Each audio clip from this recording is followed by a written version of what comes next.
Hello, welcome to Productions MJC. My name is Mark.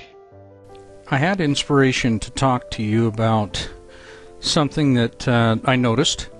Flat Earth and the lies about height that seem to come about.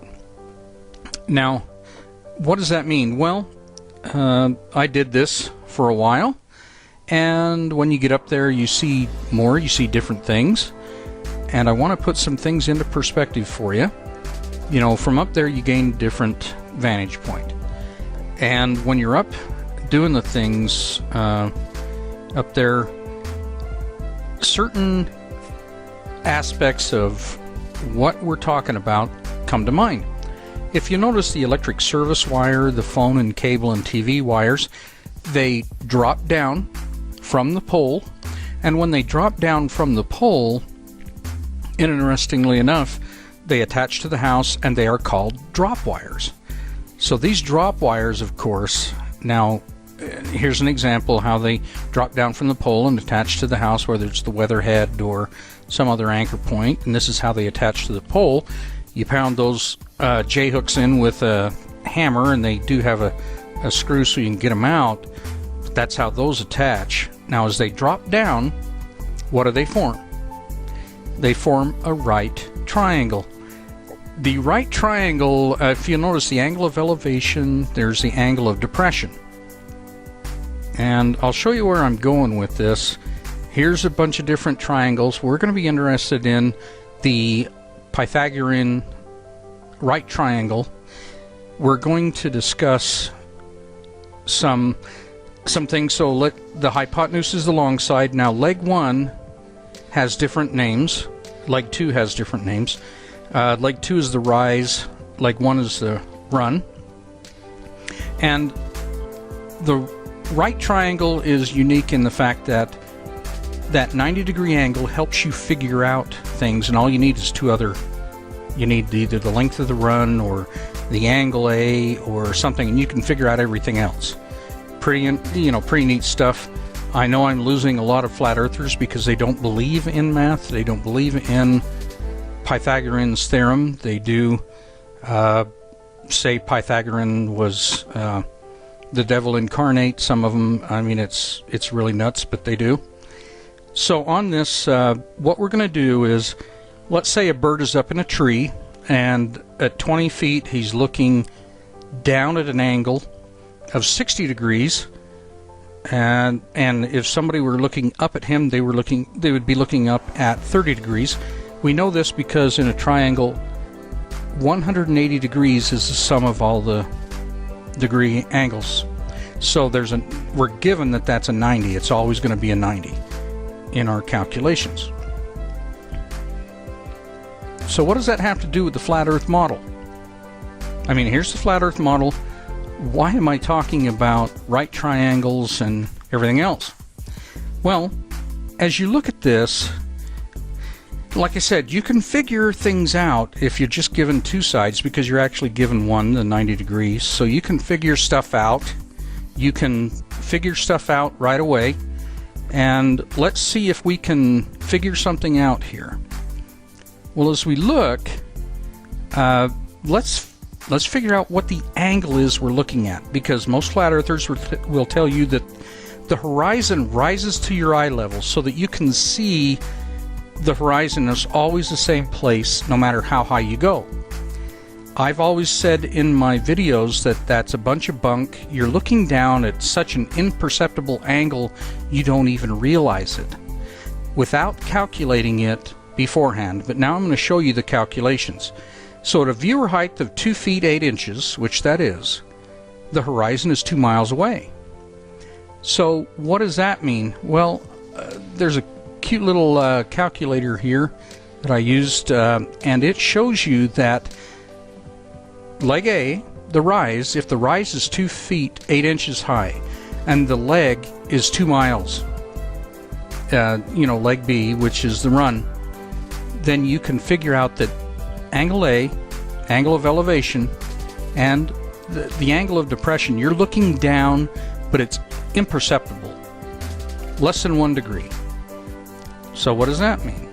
Well, at 6 feet, the horizon is 3 miles. Let's see what the difference in that is.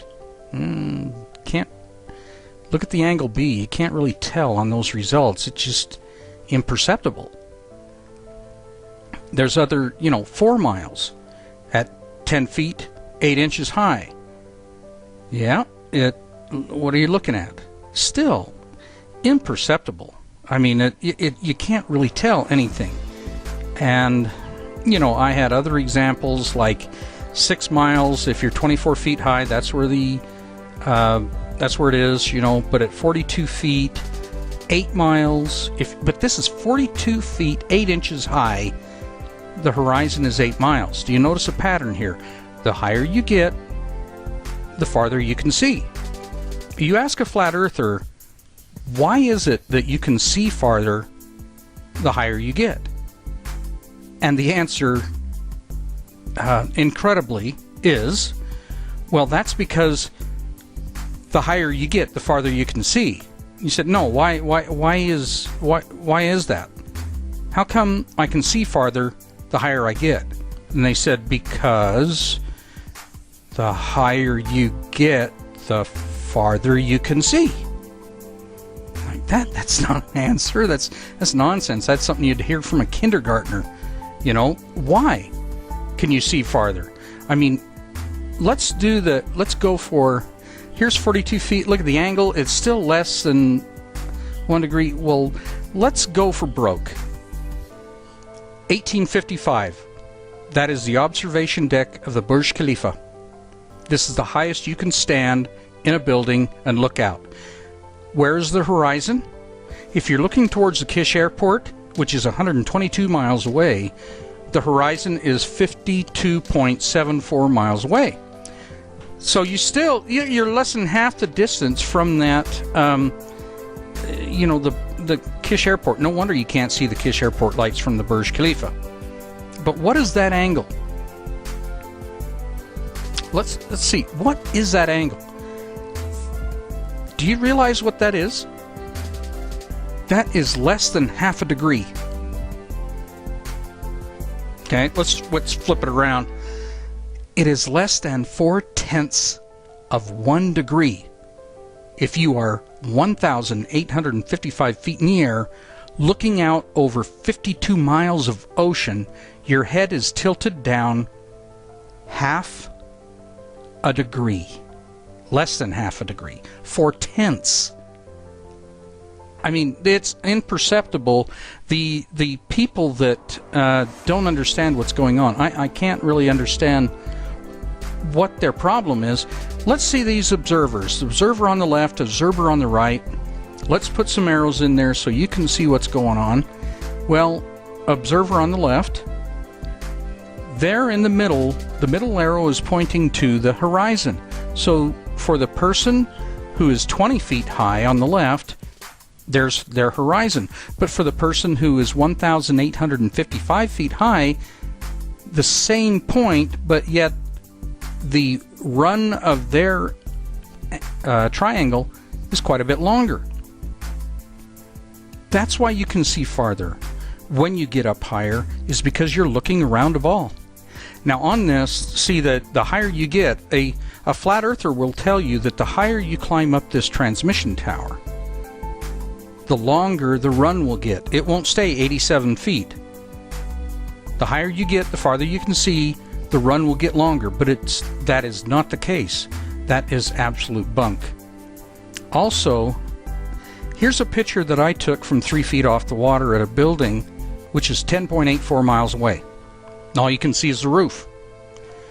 I threw in some lines here so you can see sort of correlation. Now you can tell that that is not a mirage.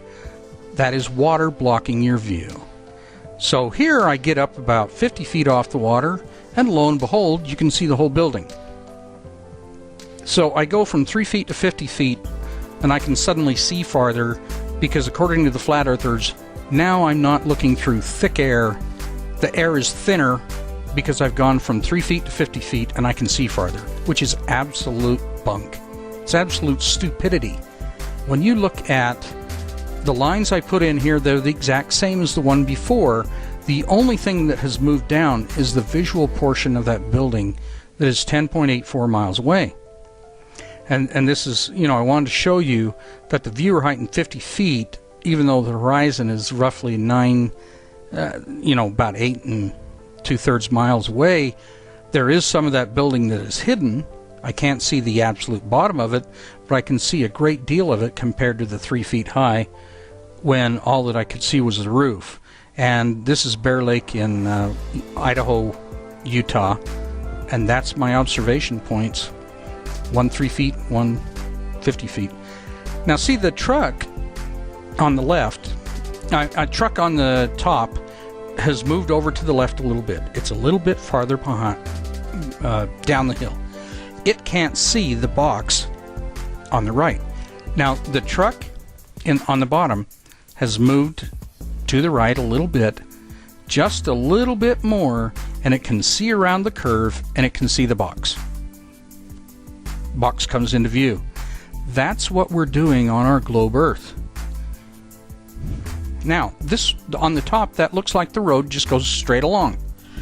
It's an optical illusion because of the curve, because of the curvature of that road. Now, the road, if you didn't know it and you weren't paying attention, you could blindly fly straight on because it's an optical illusion. It makes it look like the road goes straight. But as you get closer and you get around the top of that curve, you can see it comes into view. Now, if you were higher, like if you were up a telephone pole like I've been, you could actually see that road curves around, and it's not because I can see farther. I mean, you can see just as far into the distance, but it's because you're looking around a curve that you could actually see the curve of the road down on the bottom. If I was up on a telephone pole, that doesn't help me see farther out into the distance. It just brings items that were hidden by the curvature into view, and that's how the world works. We live on a big ball. A forgotten art, thank goodness. World War I. Ships that were shooting each other had to make corrections for the curvature of the Earth because they were shooting at each other 10, 12, 18, 20 miles away. Today, the kids don't think there's any curvature because the computer figures everything out for them. But in these gun turrets, they had people with multiple slide rules and everything else trying to figure out exactly where to aim those guns at what angle to hit something, and they had to figure in the curvature of the Earth. A great example of this too is the German 88. It was an artillery piece that actually was mounted on the front of panzer tanks. It was mounted on wheels and used as a rolling artillery piece. It had a sighting mechanism that was all mechanical, and you just figured out elevation and all this other stuff, and you started to turn the dials to figure it out. And when those three arrows lined up, you pulled the trigger, and whatever you were shooting at disappeared. It was deadly accurate as any sighting mechanisms that were built 20, 25 years later after the Second World War. I did a report for high school on it. It's amazing that we all learned speaking German because the technology was far more advanced. But thank goodness things worked out the way they did. Now, at a distance here, I've been asked, so what's the distance where things kind of gel and come into shape? Matter of fact, Flat Earth A-hole, another one of those Flat Earth video maker liars, has asked flat out, what height, what distance, and it's about 9 miles, which that viewer height is. It's about 9 miles where the brain finally starts to go, wait a minute, there's something happening here. So at 9 miles, let's figure this out. It's about 2 degrees. Once you get that 2 degree down angle, and you start to realize, wait a minute, if you're in a balloon 9 miles high, you have to look down about 2 degrees to the horizon, and then the brain finally gets it and goes, wow. And it actually works in straight away as well, about 9 miles. Let me show you this. Here is a great picture because there's no mirage, there's no atmospheric lensing, there's no way anybody can make an excuse. I think the observers are about 35 feet high because it works out that you can see all of the golden energy out there. Well, let's see, in nautical miles, they're out about 7 point something miles. The 7.7 nautical miles, that's about 8.8 or about 9 miles, and you can definitely see that the deck is lower than the golden energy of the Yellowstone. The smokestack is even with the top of the bridge, the communications bridge, and the smokestack of the golden energy is still higher. But boy, look at the Spirit out there about 11 statute miles. You know that baby's going down. It is not a mirage. It is, because look, that's one picture of all three of these. Let me zoom in on that. That is not a mirage. The cranes of the Spirit are plainly in view. Anybody who lies to you and tell you it's hidden by a mirage or atmospheric lensing is just grasping at straws, and just tell them right to their face they are an abject liar. Well, thanks for watching. Thanks for viewing that. That's how the flat Earth height lies come into play. Whenever they tell you you can see farther if you go higher, yes, and they'll say it works on a flat Earth. Well, no, just because you go higher doesn't make that run length of a triangle increase magically. I mean, if you're on a basketball court, if you're on the floor, does the floor disappear and you need to go up into the stands in order to see the whole court because you have to go higher to see more? Well, technically it's a little bit more enjoyable sometimes, but people pay a lot for those seats near and they can see the whole court. You know, they don't have to go high to see the whole court. They can see the whole court from sitting on courtside, and those are the more expensive seats. Don't be fooled by the slick presentation of others. I would like you to spread the word, keep the truth flowing. Please like and subscribe to this video, and let's get the word out there about the lies, about the dumbing down of the world to truth and reality. You may not understand it, but the evidence is clear. You live on a ball. Thank you so much for watching. I really do appreciate it. This has been Mark with Productions MJC.